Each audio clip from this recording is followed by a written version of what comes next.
The second of our two good moral theories is called utilitarianism. And I should probably begin by saying that utilitarianism, the moral theory, has a different meaning from the word utilitarian or utilitarianism, which has to do with thinking in terms of usefulness. Utilitarianism, the moral theory, has a related meaning, but it also means more than that. Utilitarianism is a different approach to morality than Kantian ethics. Kant thought that you could deduce the nature of morality logically, but this other guy, whose name is Jeremy Bentham, thought he could figure it out empirically. That is, by looking around you in the world, like science. If Newton could use science to figure out the universal laws of motion, why couldn't we use science to figure out the universal laws of morality? Sounds legit, right? Well, it sounded legit to Bentham. Bentham said, and I'm paraphrasing, he said that if we look around us, we see a lot of disagreements over morality.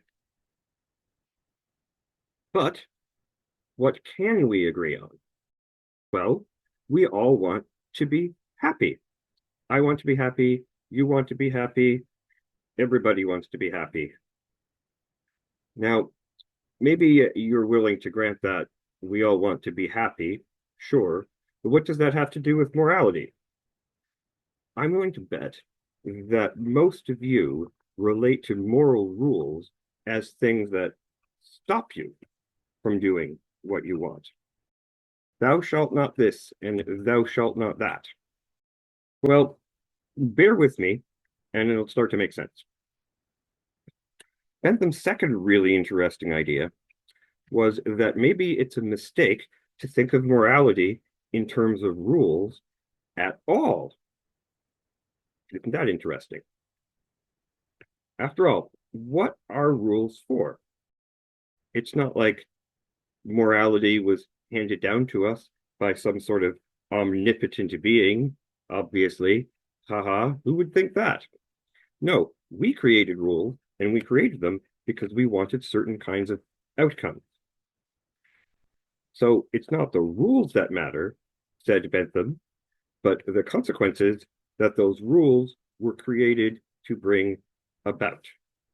We made a rule against stealing because people don't like it when we steal their stuff.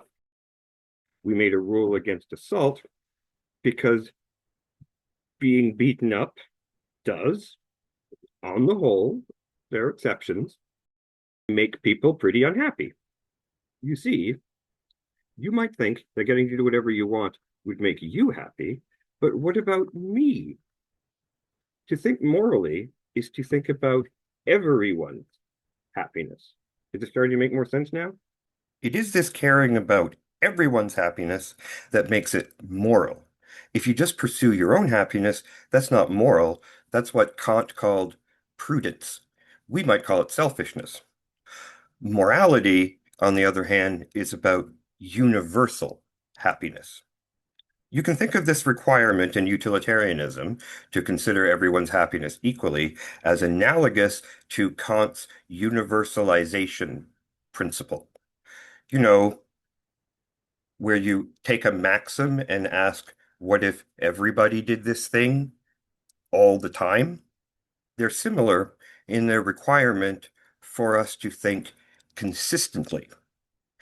If you care about your happiness, to be consistent, you must care about the happiness of other people as well.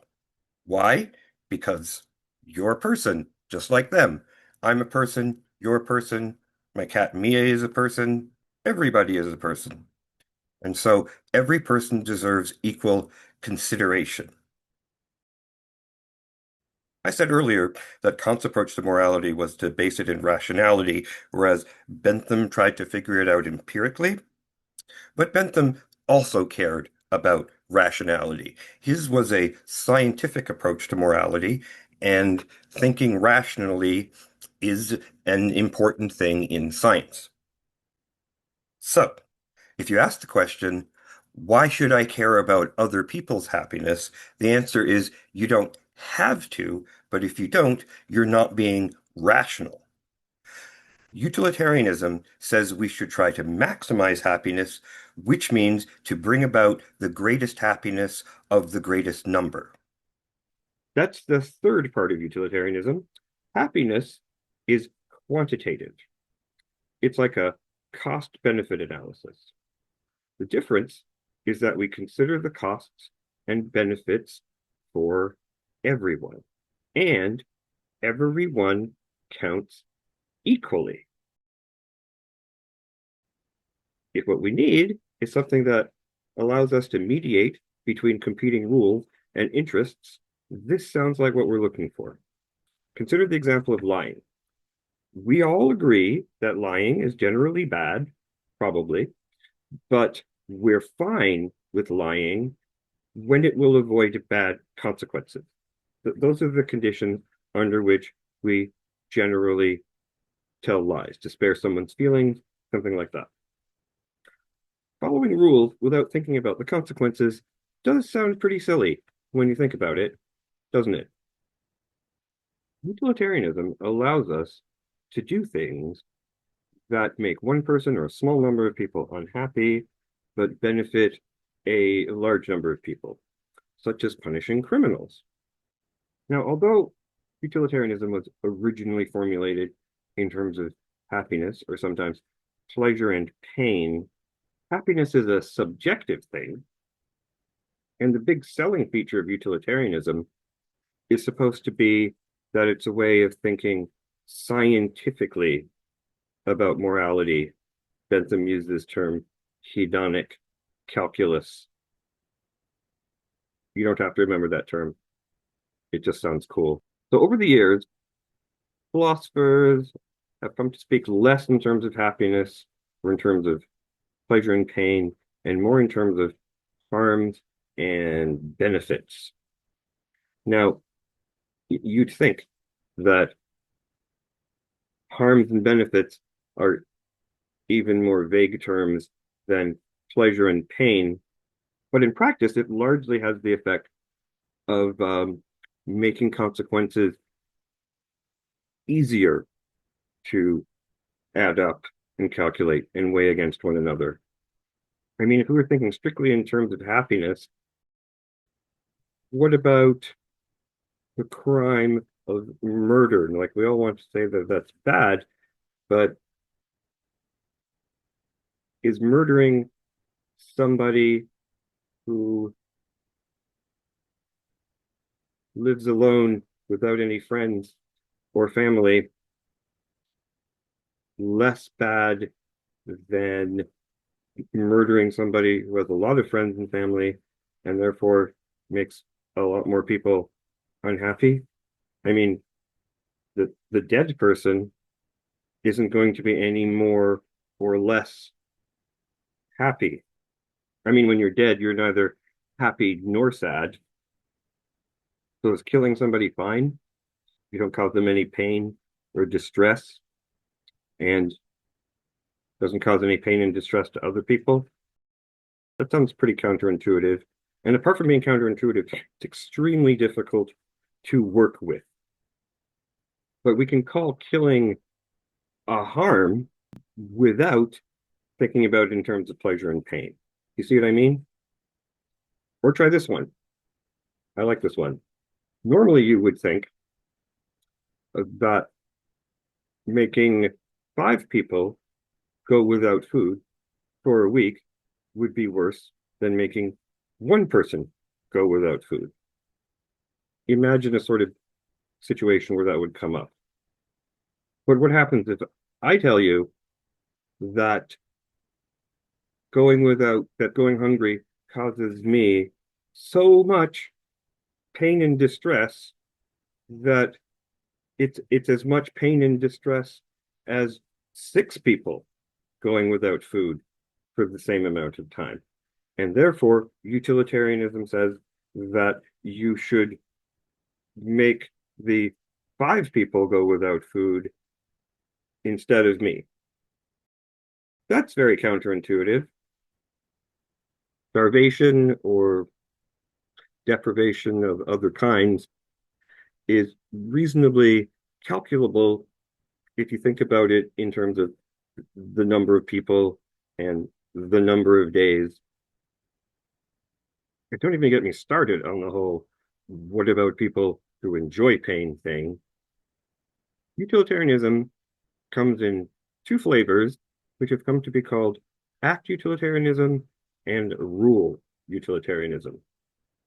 Now, if you decide you want to follow utilitarian moral theory, you have options, specifically two of them. When Bentham and Mill first proposed their moral theory, it was in a form now known as act utilitarianism, sometimes called classical utilitarianism. And it says that in any given situation, you should choose the action that produces the greatest good for the greatest number, period. But sometimes the act that will produce the greatest good for the greatest number can seem just wrong. For instance, suppose a surgeon has 5 patients all waiting for transplants. One needs a heart, another a lung, 2 are waiting for kidneys, and the last needs a liver. The doctor is pretty sure that these patients will all die before their names come up on the transplant list, and he just so happens to have a neighbor who has no family, total recluse, not even a very nice guy. The doctor knows that no one would miss the guy if he were to disappear, and by some miracle, the neighbor is a match for all 5 of the transplant patients. So it seems like, even though this would be a bad day for the neighbor, an act utilitarian should kill the neighbor and give his organs to the 5 patients. It's the greatest good for the greatest number. Yes, 1 innocent person dies, but 5 innocent people are saved. This might seem harsh, but remember that pain is pain regardless of who's experiencing it. So the death of the neighbor would be no worse than the death of any of those patients dying on the transplant list. In fact, it's 5 times less bad than all 5 of their deaths. So thought experiments like this one led some utilitarians to come up with another framework for their theory. This one is called rule utilitarianism. This version of the theory says that we ought to live by rules that, in general, are likely to lead to the greatest good for the greatest number. So yes, there are going to be situations where killing an innocent person will lead to the greatest good for the greatest number. But rule utilitarians want us to think long-term and on a larger scale. And overall, a whole society where innocent people are taken off the streets to be harvested for their organs is gonna have a lot less utility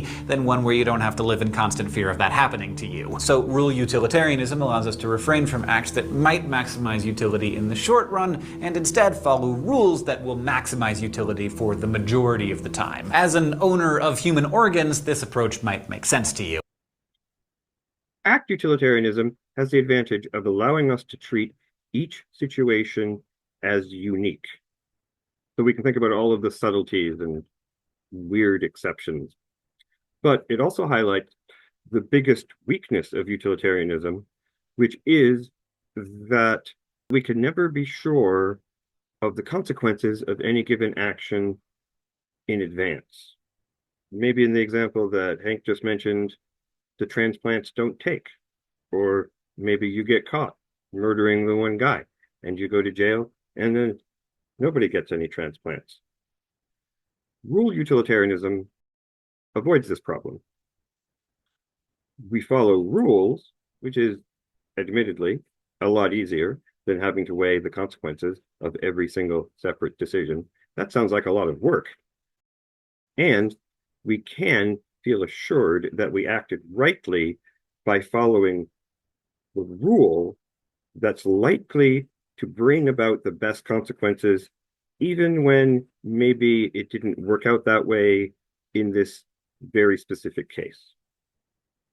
So if my friend gets drunk at a party and I take away his car keys so that he can't drive drunk, I shouldn't be blamed if he responds to the situation by stealing my car and then runs over a child driving home. The idea is that he wouldn't have run over the child if I hadn't taken his car keys, because having to steal my car delayed him, so he was on the road at a different time. If I just let him drive like he wanted to, he would have left earlier, the child wouldn't have been there. And in hindsight, it sure looks like my actions did not bring about the best consequences, but how was I supposed to know that? It made sense to take away my friend's car keys because we know that statistically, people who drive drunk have more accidents than people who don't. And also, it's probably quite rare for people to steal their friend's car. I've never done it. On the other hand, rule utilitarianism gives up one of the main strengths of utilitarianism, which is not being constrained by rules, being free to think only about the consequences. But if we're going to be utilizing utilitarianism in the context of social issues, then because social issues are about general things like should we decriminalize prostitution rather than specific acts?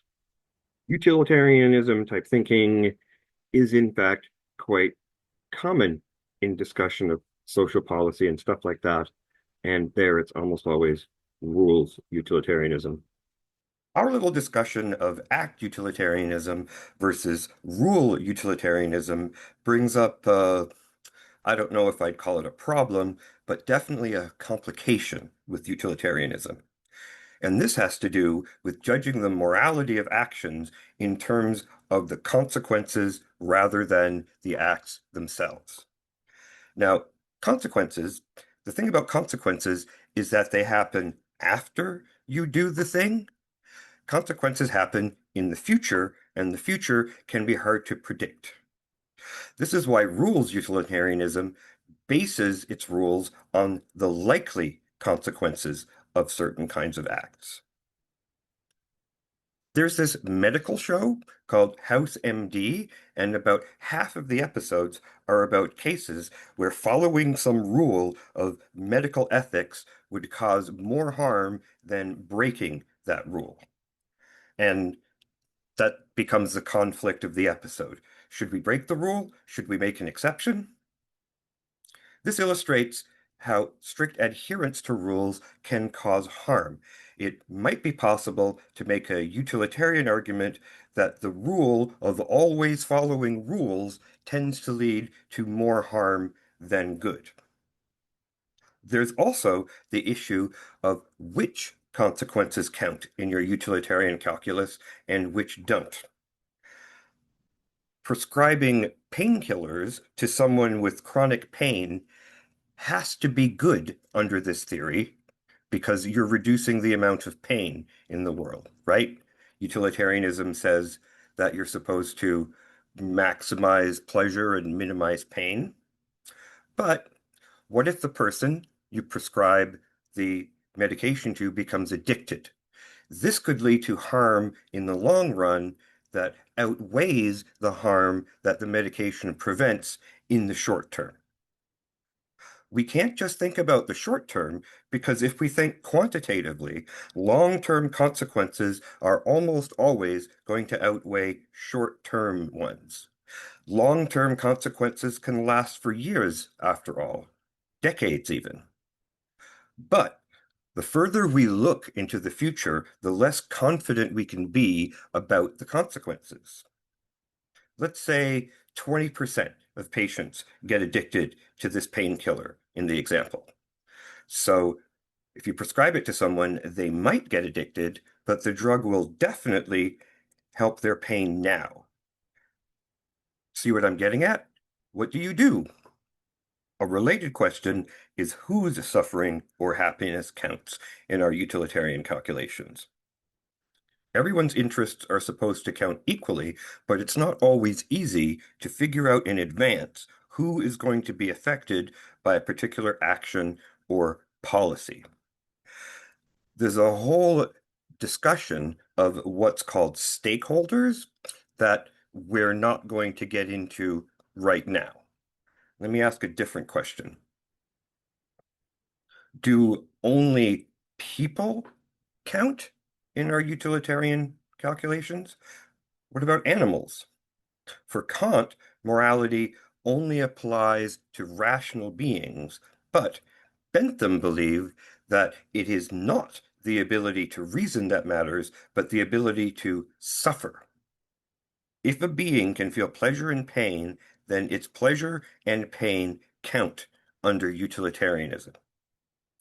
Now, we're quite sure that animals like cats and pigs can feel pleasure and pain, but what about fish? What about insects? I hope that insects don't count. They're delicious. How about future people? Do they count?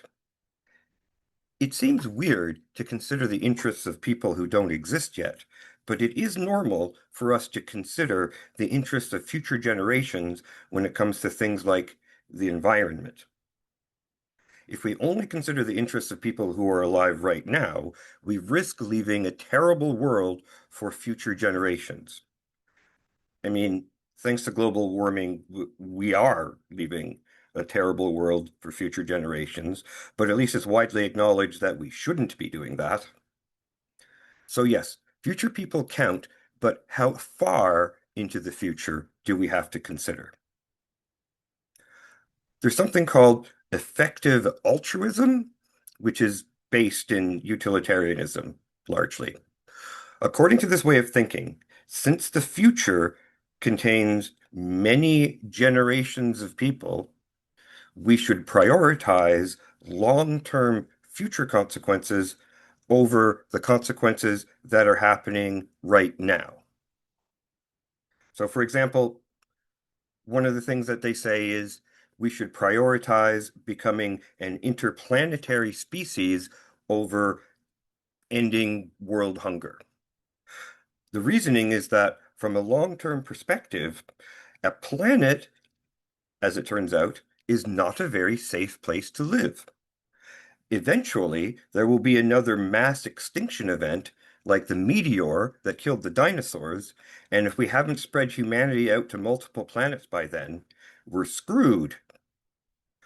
So, this means that our money should go towards conquering space rather than conquering hunger, according to the philosophy of effective altruism. Sure, hundreds of millions of children are going hungry today, but the billions of future people count for more according to this way of thinking. Effective altruism appeals to people like tech billionaires because it allows them to do whatever they want as long as they can say it's for the sake of future generations. Elon Musk may be a fascist, but he's trying to get us to Mars, so you shouldn't boycott Tesla.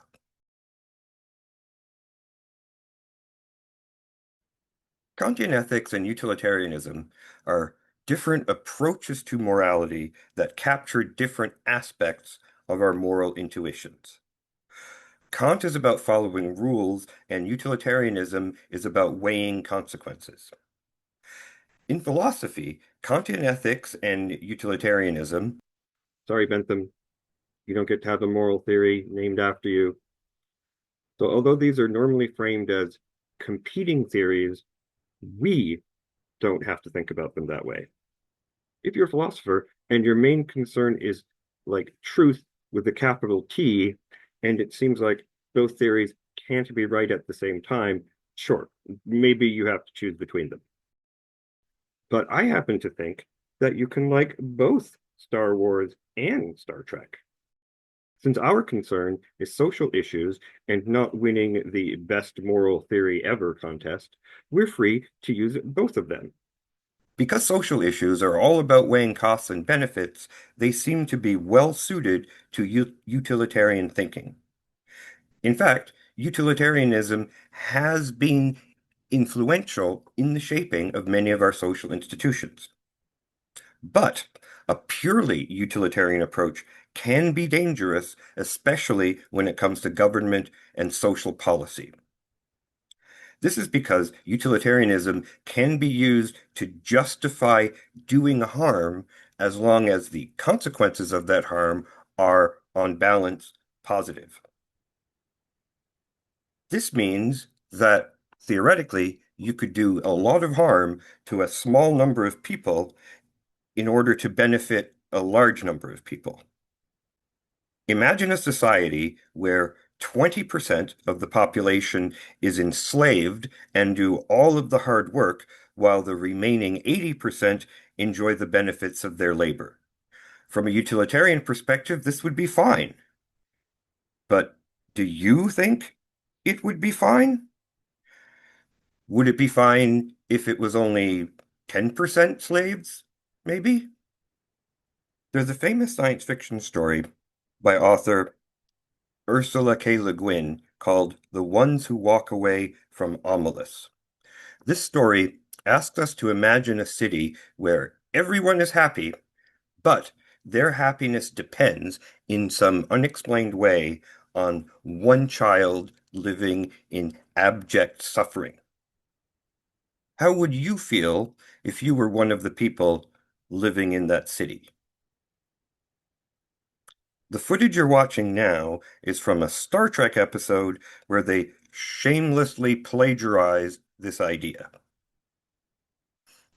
It's okay to steal other people's work as long as no harm is done, right? Or, here's an example that's not science fiction.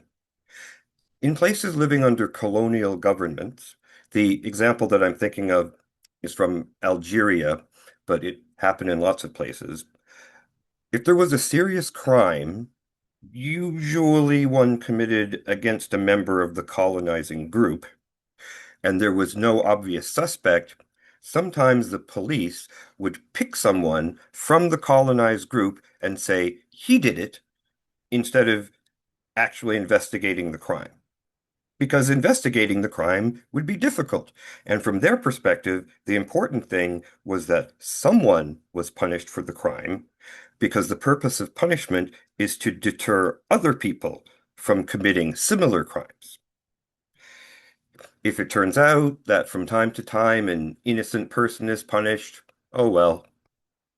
From within a purely utilitarian perspective, it doesn't matter if someone deserves to be punished, as long as punishing them is effective in preventing future crimes. Do you see the problem? This is why democratic nations like Canada created various rights, such as the right to a fair trial. Now, rights is Kantian style thinking. Kant didn't invent the concept of rights, but his principle that we should always treat a person as an end in themselves rather than just as a means provides a powerful philosophical justification for rights-based thinking. This is a way of thinking that says there are certain lines that we're not allowed to cross, even if doing so would have positive consequences for society. I have a right to free speech, even if what I have to say is unpopular and upsets people. And you can't force people to have babies that they don't want, even if the population is dropping in your country and the economy would benefit from more babies being born.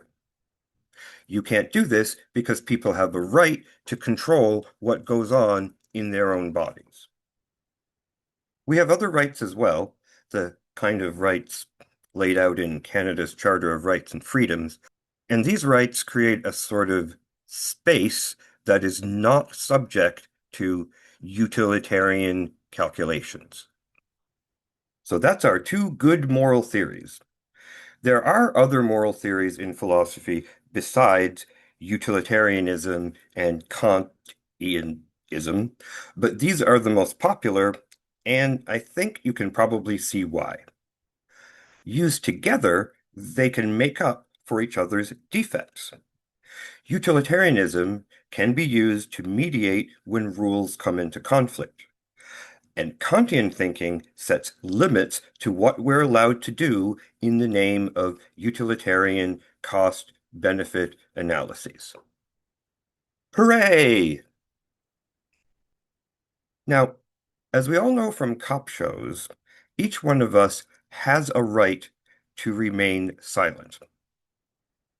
Consequently, I am choosing to exercise that right now by ending this lecture. Good night.